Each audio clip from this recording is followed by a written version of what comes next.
The new constitutions were eventually passed, and a number of black Americans were elected to national office under those new constitutions. This 1872 print by Currier and Ives shows the first 7 black Americans elected to the U.S. Congress. Significantly, all 7 were Republicans. On the left side of the picture is Hiram Rhodes Revels from Mississippi. An ordained minister, he served as a missionary and pastor, recruited 3 black regiments, and was a chaplain during the Civil War. Revels became America's first black U.S. Senator. Next is Benjamin Turner of Alabama. Turner was a slave during the Civil War, but within 5 years after the war, he had become a wealthy and prosperous businessman. Next is Robert DeLarge of South Carolina. Born as a slave, within 3 years of the end of the war, he was serving in the State House.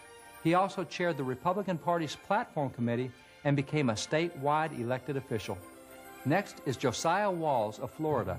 Walls was a slave during the Civil War and was forced to fight for the Confederate Army. After he was captured by Union troops, however, he promptly enlisted as a Union soldier and even became an officer. After his election to Congress, his credentials were challenged by Democrats and he was twice sent home.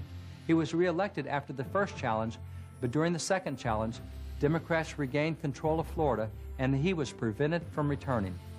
Next is Jefferson Long of Georgia. Born as a slave, he was self-educated and built a thriving business. However, when elected to Congress as a Republican, Democrats boycotted his business, causing him great financial losses. Long was the first black American to deliver a congressional speech in the U.S. House. Next is Joseph Hayne Rainey of South Carolina. Born a slave, he actually served briefly as Speaker of the U.S. House and was in Congress longer than any other black American from that era. The 7th is Robert Brown Elliott, also of South Carolina. He was well educated, reading in Spanish, French, and Latin. In Congress, he led in the passage of civil rights bills over the strident opposition of congressional Democrats, and he later became Speaker of the House in the state legislature.